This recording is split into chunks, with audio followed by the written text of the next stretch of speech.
সুপ্রিয় শিক্ষার্থীবৃন্দ, আজকে আমরা আলোচনা করব অধ্যায় 11 স্থানাঙ্ক জ্যামিতিতে আরেকটা সমস্যা নিয়ে।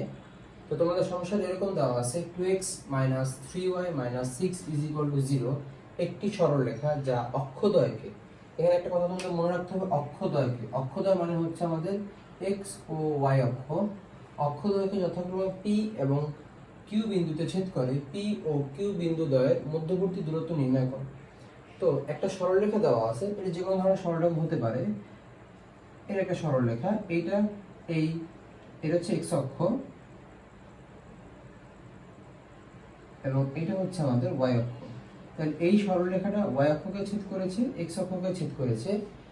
তাহলে এই দুইটা বিন্দুর মধ্যবর্তী দূরত্ব তোমাদেরকে বের করে দেখাতে হবে, ঠিক আছে? তো আমাদের সরলরেখাটা দেওয়া আছে, সরলরেখার সমীকরণটা আমরা লিখে নিলাম। এরপর লিখলাম সরলরেখাটি x অক্ষকে ছেদ করলে y = 0, কারণ x অক্ষের মধ্যে y এর মান সবসময় কি হয়, 0 হয়। তাহলে ইকুয়েশনের মধ্যে যদি আমরা y এর পরিবর্তে 0 বসাই দিই, যেমন 2x - 3y - 6 = 0, 2x - 3y এর পরিবর্তে আমরা 0 বসাবো, কারণ x অক্ষে ছেদ করলে y এর মান হচ্ছে 0 = 6। তাহলে 2x = 6, x = 6/2, x = 3। তাহলে p বিন্দুর স্থানাঙ্ক 3,0, 3 হচ্ছে আমাদের x এর মান এবং 0 হচ্ছে আমাদের y এর মান।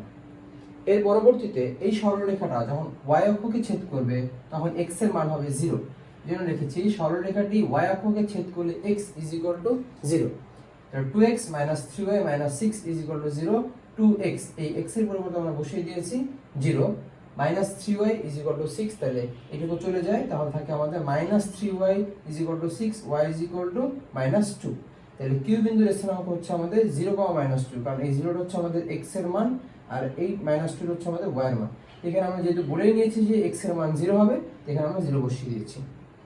এরপর আমরা মধ্যবর্তী দূরত্ব বের করেছি। মধ্যবর্তী দূরত্ব বের করার সূত্রটি হলো x2 - x1 whole square plus y2 - y1 whole square.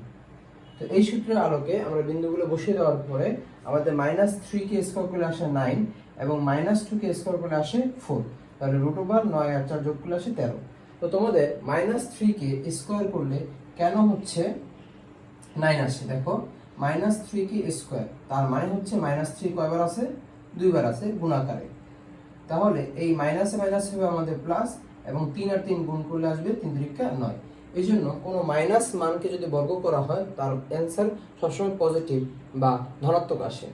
একইভাবে -2 কে স্কয়ার করলে আসে হচ্ছে আমাদের 4, তাহলে 9 আর 4 যোগ করে 13। তো এটাই হচ্ছে √13। তো এটাই হচ্ছে এই অঙ্কর অ্যান্সারটি। আশা করি তোমরা এই অঙ্কটা বুঝতে পেরেছো।